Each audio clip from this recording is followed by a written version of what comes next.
یہب لمن یشاء اناثا ویہب لمن یشاء الذکور او یزوجہم ذکرانا و اناثا۔ ہبہ گفٹ کو کہتے ہیں، تحفے کو کہتے ہیں۔ فرمایا کہ اللہ کی یہ عطا، اللہ کی یہ گفٹ، اللہ کا تحفہ ہے۔ وہ کسی کو تحفہ دیتا ہے، بیٹوں کا دیتا ہے، کسی کو بیٹیوں کا دیتا ہے، کسی کو بیٹے اور بیٹیاں دونوں کا دیتا ہے۔ وَيَجْعَلُ مَن يَشَاءُ عَقِيمًا، کسی کو نہ بیٹا ملتا ہے نہ بیٹی ملتی ہے، وہ ساری عمر بے اولاد ہی ہے۔ یہ میرے اللہ کا ایک نظام۔ اگر یہ عطیہ اور گفٹ اللہ تعالیٰ نے کو ہمیں دیا ہے، آپ دیکھتے ہیں یہ اللہ کی عبادت میں رکاوٹ نہیں بنتا ہے۔ اس اولاد کی خاطر وہ اللہ کے فرائض کو ادا کرنے میں سستی نہیں کرتا ہے۔ ان بچوں کو کھلانا ہے، پلانا ہے، ان کی ضروریات کو پورا کرنا ہے، تو ان کی ضروریات کو پورا کرتے کرتے وہ اللہ کے دین سے غافل ہو جائے۔ ہم میں سے اکثر کا یہ یاد ہوتا ہے، بچوں کا پیٹ پالنا ہے جی، دکان پہ بیٹھا ہوا ہے، کاؤنٹر پہ بیٹھا ہوا ہے، حی علی الصلاۃ حی علی الفلاح کی آوازیں کانوں میں آ رہی ہیں، گاہک بھی آ رہے ہیں۔ کیا مجال کہ اس اللہ اکبر کی ندا پر وہ اٹھے، اللہ کی طرف آ جائے، حی علی الصلاۃ حی علی الفلاح، نماز کی طرف آؤ، کامیابی کی طرف آؤ۔ وہ اپنی کامیابی یہ سمجھتا ہے کہ اللہ تعالیٰ نے میرا کاروبار چلا دیا ہے، گاہک آئے، یہ اللہ کا امتحان۔ فرمایا کہ اگر اس طرح کی بات ہے نا کہ اللہ کی ذکر، اللہ کی یاد میں یہ اولاد غافل کر رہی ہے، تو وہ اولاد اس کے لیے ایک امتحان ہے، ایک فتنہ ہے۔ رسول اللہ صلی اللہ علیہ وسلم نے ایک کسی انصاری کے گھر گئے، وہاں آپ نے یہ زرعی آلات دیکھے۔ زرعی آلات میں سے یہ حل ہوتا ہے اور زمین کو ہموار کرنے کے کچھ آلات ہوتے ہیں، وہ آپ نے وہاں دیکھے۔ آپ نے فرمایا کہ جس گھر میں یہ زرعی آلات آ جائیں ان پر ذلت سوار ہو جاتی ہے۔ اب لوگ ہم سے پوچھتے ہیں کیا زمیندارا کرنا، کھیتی باڑی کرنا یہ ذلت کا باعث ہے؟ ہم کہتے ہیں کہ نہیں، یہ ذلت کا باعث نہیں ہے۔ قرآن کریم میں اللہ تعالیٰ نے اس کو بطور نعمت کے ذکر کیا ہے۔ افرائیتم ما تحرثون، تو کھیتی باڑی کرتے ہو نا، اتزرعونہ ام نحن زارعون، کیا ہم اگاتے ہیں یا تم اگاتے ہو؟ یہ تو ہمارا کام ہے، کھیتی کو اگا کر اس کو ثمر آور کرنا۔ فرمایا کھیتی باڑی کرنا یہ ذلت کا باعث نہیں ہے، تو پھر آپ نے یہ کیوں فرمایا کہ جس گھر میں یہ زرعی آلات آ جائیں اس گھر پر ذلت سوار ہو جاتی ہے؟ اس کا مقصد یہ ہے کہ انسان کھیتی باڑی میں مصروف ہو کر اللہ کے فرائض سے غافل ہو جائے، نماز سے غافل ہو جائے، تو اللہ تعالیٰ کی طرف سے ذمہ داریاں عائد ہیں ان کو نظر انداز کر دے، وہ دن رات کھیتی باڑی میں لگ جائے، ایسے انسان پر اللہ ذلت کو مسلط کر دیتا ہے۔ کیونکہ آپ نے فرمایا تھا ایک اور حدیث میں کہ اگر تم خرید و فروخت میں لگ جاؤ، وَأَخَذْتُمْ أَذْنَابَ الْبَقَرِ، اور بیلوں کے دموں کو تھام لو، کھیتی باڑی میں مصروف ہو جاؤ، وَتَرَكْتُمُ الْجِهَادَ، اور اللہ کی راہ میں اس جہاد کو ترک کر دو، قتال کو ترک کر دو، کفر کی آنکھوں میں آنکھیں ڈالنا، اس سے پسپائی اختیار کر لو اور کفر کے ساتھ پینگیں بڑھا لو، صلی اللہ علیہ وسلم، پھر اللہ کے دشمن کو تم پر مسلط کر دے گا۔ یہ ذلت اور رسوائی تمہارا مقدر بن جائے گی. جس طرح آج مجموعی طور پر ہم ذلت کا سامنا کرنا پڑ رہا ہے. ہم نے دوسروں سے قرضے لینے کے لیے اپنی چیزوں کو گروی رکھ رہے ہیں. آپ لوگ اخبارات پڑھتے ہیں, ہم نے قرضے لینے کے لیے موٹر وے کو گروی رکھ دیا ہے اور کئی ایئرپورٹ ہیں جو گروی رکھ دیے ہیں یہ قرضے لینے کے لیے.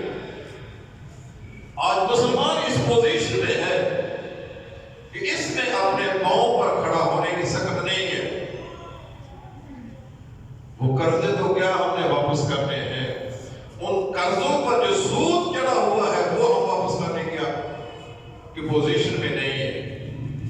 وہ قرضے ایسے ہی نہیں دیتے ہیں, وہ اپنی پالیسی بھی دیتے ہیں. ہماری یہ شرائط ہے کہ تم نے سکولوں میں یہ نصاب پڑھانا ہے, اپنی اسمبلی میں یہ بل پاس کرنا ہے, یہ کام کرنا ہے, یہ کام کرنا ہے. وہ شرائط پر دستخط لے کر پھر ہمیں قرضہ جاری کرتے ہیں, وہ مفت میں نہیں دیتے. اور پھر ان قرضوں کا جو سود ہے وہ دن بہ دن بڑھتا چلا جا رہا ہے. اور یہ پٹرول جو مہنگا ہو رہا ہے, اس کے ساتھ ہی ہمارے قرضوں پر جو سود ہے وہ بھی زیادہ ہو رہا ہے. تو میں یہ گزارش کر رہا تھا, یہ جو آج ہم ان کافروں کے دستے نگر ہیں, اس کے بغیر ہم اپنی معیشت کو چلا نہیں سکتے ہیں. اس سے بڑھ کر ہماری ذلت اور کیا ہو سکتی ہے.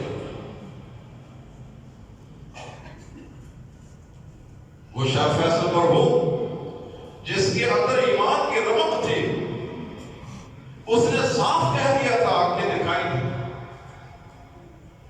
کہ ہم دیہاتی آدمی ہیں, بدو آدمی ہیں, ہم گھاس کھا کر گزارا کر لیں گے, لیکن یہ جو ہماری دولت ہے نا پٹرول, اس کی طرف تمہیں میلی نظر کرنے کی اجازت نہیں ہے.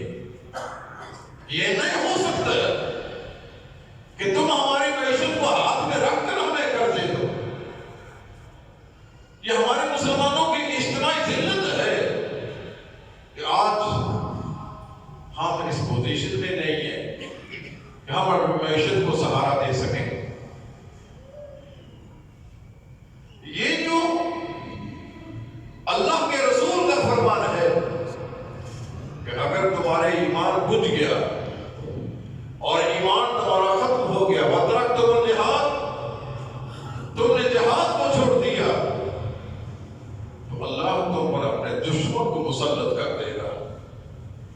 قرآن کریم نے یہ کہا تھا نا, وَقَعِدُوا لَهُمْ مَا اسْتَطَعْتُم مِّن قُوَّةٍ وَمِن رِّبَاطِ الْخَيْلِ, تم مکمل اپنی تیاری رکھو, پاور دکھاؤ. کیوں؟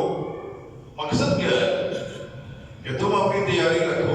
وَقَعِدُوا لَهُمْ مَا اسْتَطَعْتُم مِّن قُوَّةٍ وَمِن رِّبَاطِ الْخَيْلِ, یہ سامان ضرب و حرب جو ہے, یہ سامان جہاد جو ہے.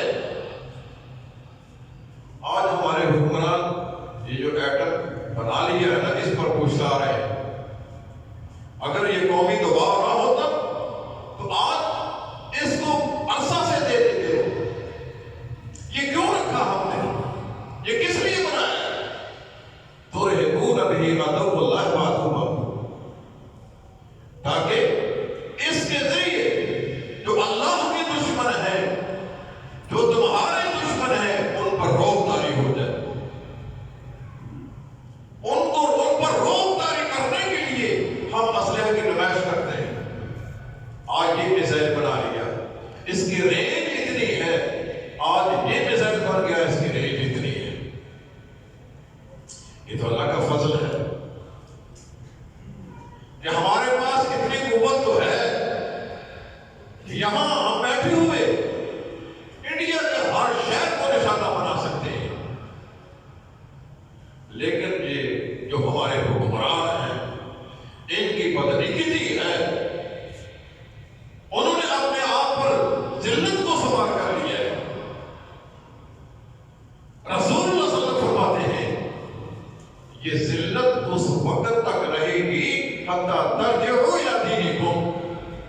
چاہتا کہ تم اپنے دین کی طرف واپس آ جاؤ، دین کی طرف رجوع کر لو۔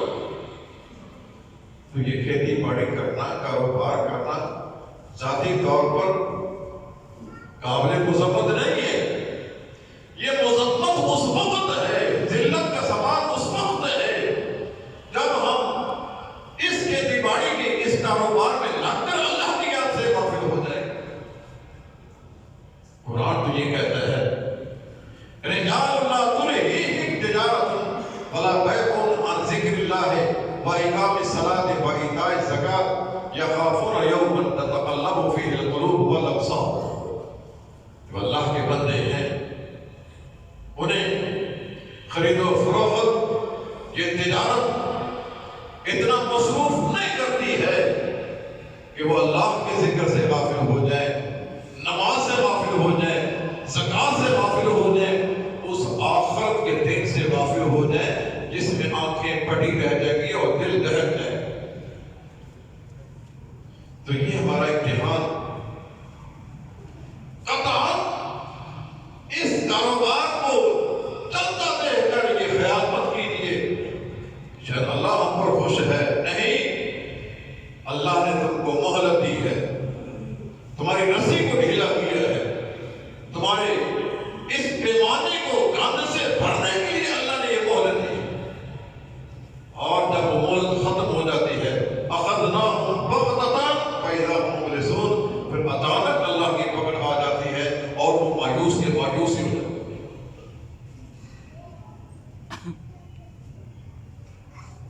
رسول اللہ صلی اللہ علیہ وسلم فرماتے ہیں کہ انسان پر جو آزمائش آتی ہے نا، بیماری کی شکل میں، تنگ کی شکل میں، جتنا اندر کسی کا ایمان ہوتا ہے اتنی آزمائش بھی سخت ہوتی ہے۔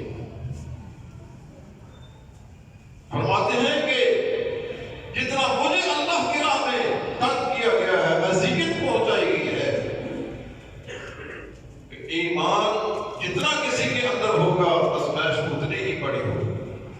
الانبیاء فالانبیاء، آپ انبیاء کی زندگی کو پڑھیں، کس قدر کٹھن حالات گزرے ہیں ان پر۔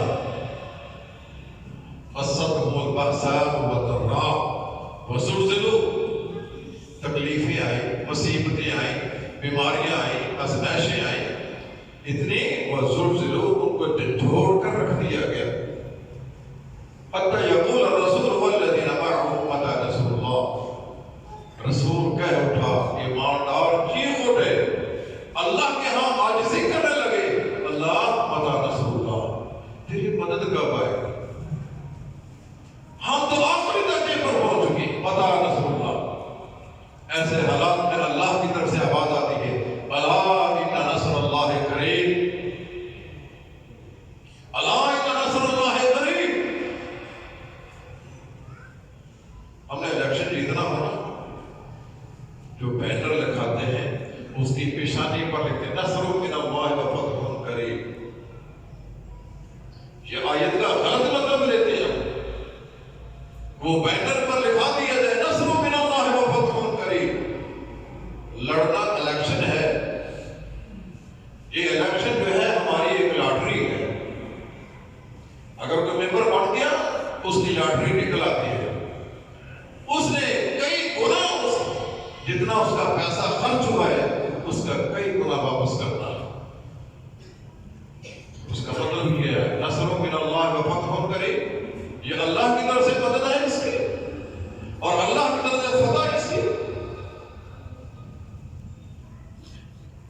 چاہے اسمبلی کے اندر جن کو ہم آگے بھیجتے ہیں، آپ دیکھیں ان کو کیا مراعات ملتی ہے، وہ کرتے کیا ہے، ان کی تو لاٹری نکلتی ہے، اربوں نہیں کھربوں روپیہ جو ہے ان کی مراعات میں جاتا ہے، ان کی وظیفوں میں جاتا ہے، ان کی تنخواہوں میں جاتا ہے، ان کے آمد و رفت کے بلوں میں جاتا ہے، ان کی بجلی کے بل، گیس کے بل اور ٹیلی فون کے بل، نامعلوم کون کون سے بل ہیں جو ان کے لیے ہم ادا کرتے ہیں۔ تو انسان کا اللہ تعالیٰ امتحان لیتے ہیں، ہم بھی اسی امتحان سے گزر رہے ہیں۔ کامیابی ناکامی اس کا دارومدار یہ نہیں ہے کہ اللہ نے آپ کو دولت دے دی ہے، اللہ نے آپ کو غریب غربت میں رکھا ہے، یہ ناکامی کامیابی کا معیار ہے، نہ ہی ناکامی کا معیار ہے۔ فَمَنْ زُحْزِحَ عَنِ النَّارِ وَأُدْخِلَ الْجَنَّةَ فَقَدْ فَازَ، جس نے اپنے کردار کے ذریعے، اپنے عقیدے کے ذریعے، نظریے کے ذریعے، اخلاق کے ذریعے، عبادات کے ذریعے جہنم سے آزادی لے لی اور جنت میں داخلہ مل گیا، فقط فاز، وہ کامیاب اور کامران۔ اور جس کو جنت میں داخلہ نہ ملا، جہنم اس کا مقدر بن گئی، وہ ہمیشہ کے لیے ناکام، خیب و خاسر، ذلت رسوائی اس کا مقدر بن گئی۔ تو بھائیو، اگر اللہ نے ہمیں صحت دی ہے، فراغت دی ہے، دولت دی ہے، فراوانی دی ہے، تو آپ اس پر اترائیں مت۔ قارون کی ذہنیت اپنے دل سے نکالیں، یہ گندی جراثیم سے اپنے دماغ کو پاک کر لیں۔ اس نے یہ کہا تھا، موسیٰ علیہ السلام کہے کہ تجھے اللہ نے اتنی دولت دی ہے، کتنے خزانے ہیں، ان خزانوں پر جو تالے لگے ہوئے ہیں، ان تالوں کی جو چابیاں ہیں، ان چابیوں کو اٹھانے کے لیے مستقل ایک جماعت ہے۔ وَإِنَّ مَفَاتِحَهُ لَتَنُوءُ بِالْعُصْبَةِ أُولِي الْقُوَّةِ، یہ قرآن کریم کا ہے، اس کی چابیاں اٹھانے کے لیے مستقل ایک طاقتور جماعت ہوا ہے۔ موسیٰ علیہ السلام نے کہا، اے قارون، اس میں سے اللہ کا حق ادا کر۔ اللہ نے تجھے دیا اور اللہ کا حق زیادہ نہیں ہے۔ ہم میں سے کتنے ہیں جو اللہ کا حق ادا کرتے ہیں؟ 2.5%، 100 میں سے 2.5 روپے، یہ اللہ کا حق ہے۔ اس سے آپ کے 100 روپے میں سے 2.5 دے دیں گے نا، تو 97.5 روپے آپ کے لیے پاکیزہ ہو جائیں گے۔ اگر 2.5 روپے آپ اللہ کا حق ادا نہیں کرتے ہیں، سارے 100 کا 100 ہی آپ کے لیے گند ہے، نجاست ہے آپ کے لیے۔ یہ اللہ کا حق ادا کرنے سے آپ کا مال پاکیزہ استعمال کے قابل بن جاتا ہے۔ قارون کو موسیٰ علیہ السلام نے کہا، اس میں سے اللہ کا حق ادا کرو۔ وہ کہتا ہے، کون سا اللہ؟ کس کا حق؟ انما اوتیتہ علی علم عندی، میں تو اپنی مہارت سے، اپنے تجربے سے، کاروباری گور اصول ان کو اختیار کر کے یہ پیسے کمائے، کس کا حق ادا کرنا ہے؟ اللہ کو غیرت آتی ہے، یہ مجھے چیلنج کرتا ہے۔ اللہ نے اس کے سر پر خزانے رکھے سارے کے سارے، اور رکھ کر فرمایا، زمین کو حرکت میں دیا، زلزلہ آیا، اس کو اس زمین کے اندر دھنسا دیا گیا، فَخَسَفْنَا بِهِ وَبِدَارِهِ الْأَرْضِ، اس کو اور اس کے کاروبار کو، اس کے خزانوں کو اللہ تبارک و تعالیٰ نے اس کے سمیت اس زمین کے اندر دھنسا دیا۔ رسول اللہ صلی اللہ علیہ وسلم فرماتے ہیں، وہ قیامت کے دن تک زمین کے اندر دھنستا چلا جائے گا۔ کیا کام آیا یہ خزانہ، یہ دولت، یہ فراوانی کس کام آئی؟ یہ ذلت اور رسوائی اس کے مقدر میں لکھ دی گئی۔ تو دعا کیجیے کہ اللہ تعالیٰ اگر ہمیں اللہ نے کچھ دولت دی ہے، نعمت دی ہے، یا اولاد دی ہے، صحت دی ہے، فراوانی دی ہے، فراغت دی ہے، تو ہم اس خوش فہمی میں مبتلا نہ رہیں کہ اللہ نے ہم پر کتنا بڑا انعام کر دیا ہے۔ اگر یہ دولت، یہ فراوانی، یہ صحت، یہ سلامتی اللہ کی یاد سے آپ کو غافل کر رہی ہے، تو یہ آپ کی یہ ذلت کا باعث ہے۔ یہ بیماری، یہ تندرستی آپ کو اللہ کی یاد سے غافل کر رہی ہے، تو یہ ذلت اور رسوائی کا باعث ہے۔ انسان کو ہر حال میں اللہ کا بن کے رہنا چاہیے، شکوہ شکایت قید اس زبان پر نہیں لانا چاہیے. فخر اور غرور گندے جراثیم اپنے دماغ میں نہیں پالنے چاہیے. اپنی حدود میں رہو، اپنی قدر کے مطابق اپنے پاؤں کو پھیلاؤ، ورنہ اللہ کی پکڑ بڑی سخت ہے. ان بطش ربک لشدید. جو کہتے تھے ہم جمعہ دیگری نیست، ہمارے جیسا اور کوئی نہیں ہے، آج ان کا کوئی نام لیوا نہیں ہے. ابو جہل کو کون جانتا ہے؟ ابو لہب کو کون جانتا ہے؟ عتبہ شیبہ کو کون جانتا ہے؟ جو لوگ اس کو جانتے ہیں ان پر لعنتیں برساتے ہیں. محمد صلی اللہ علیہ وسلم، ان کے روحانی بیٹے، روحانی اولاد، ان پر درود کروڑوں کی تعداد میں پڑھا جاتا ہے. ان کے نام لے گا، اللہ نے فرمایا ورفعنا لک ذکرک، ہم نے آپ کے نام کو بڑا بلند کر دیا ہے. جہاں میرا نام بلند ہوتا ہے اللہ اکبر اللہ اکبر، وہاں آپ کا نام بھی لیا جاتا ہے اشہد ان محمد رسول اللہ. یہ میرے اللہ کی دین ہے، میرے اللہ کی عطا ہے. اس دین اور اللہ کی عطا کو ضائع مت کیجیے. اگر اللہ نے آپ کو 4 پیسے دے رکھے ہیں اسے اللہ کی اطاعت میں صرف کیجیے. اگر اللہ نے آپ کو یہ اولاد کی نعمت سے نوازا ہے اسے اللہ کی اطاعت میں لگائیے.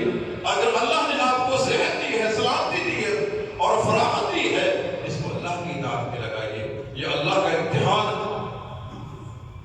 خلق الموت والحیات لیبلوکم ایکم احسن عملا. اللہ نے یہ موت و حیات، یہ عالم رنگ و بو اس لیے بنایا ہے تاکہ ہمارا امتحان لے لے تم میں سے اچھے عمل کرنے والے کون ہیں. اپنے اعمال کو، اپنے کردار کو، اپنے اخلاق کو، اپنے نظریات کو، اپنے عقائد کو اچھا بنا